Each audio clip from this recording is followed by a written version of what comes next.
Welcome back to Nasdaq Trade Talks. I'm your host, Jill Malandrino, Global Markets Reporter at Nasdaq. We've been coming to you live throughout the day from Crypto Evolved, where I've been meeting with the top thought leaders in the digital asset space. Joining me for this segment, we have Chris White. He's the CEO of Viable Markets, and we're going to take a look at a difference a year makes from last year's conference to 2019. Chris, thanks so much for joining me. My pleasure. As always, and a lot of great content this year. I'm happy to report there's more around adoption and less fragmentation. I think that's exciting. Yeah, I mean, I think last year, because it was our first conference, we weren't sure what the reaction would be. It was really positive. People liked the idea that we were focusing in on the development of institutional digital asset markets and technology. And then, if you think about it, what happened after last year is Bitcoin lost a ton of value, and it seemed like a lot of the speculators came out of the marketplace. So for this year, we were really excited because we feel like the people coming to the event this year are really people who are focused on market building as opposed to market speculation. And that's what we got. I mean, a lot of new operators, people who are bringing new technologies into the space, not only to trade institutional sizes, but also to put in the infrastructure that institutions are going to need in order for this market to become legit for the traditional asset managers and traditional dealers. What are some of the key themes that are coming out of the panels this year?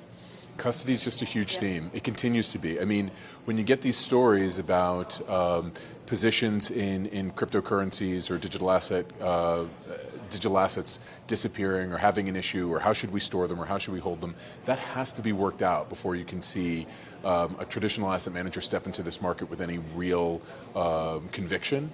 And I think until that's really settled, that's going to be a problem. And so a lot of what we were talking about in this conference was really regulations, because I think in some cases there's such a hot debate around custody given the underlying technology around crypto is distributed ledger technology and blockchain. So, you know, the whole idea of custody is now being turned on its head. I think people are looking at regulators to sort of clear this up and referee what's next for custody in this space. I also think it's really encouraging. I started to hear more about unified platforms, whether it's cash and spot on one platform, whether it's the dealer and the custodian on the same platform. It makes it more accessible. And I think whether it's traders, investors, asset managers, they really want that level of transparency and better price discovery. And I heard a lot of that this year. Yeah, you know, in the talk that I had with David Mercer from LMAX, I think one of the things that got teased out was the fact that the crypto markets have started really as retail markets, and now they're growing up into institutional markets. And I think it's that maturation process that requires collaboration.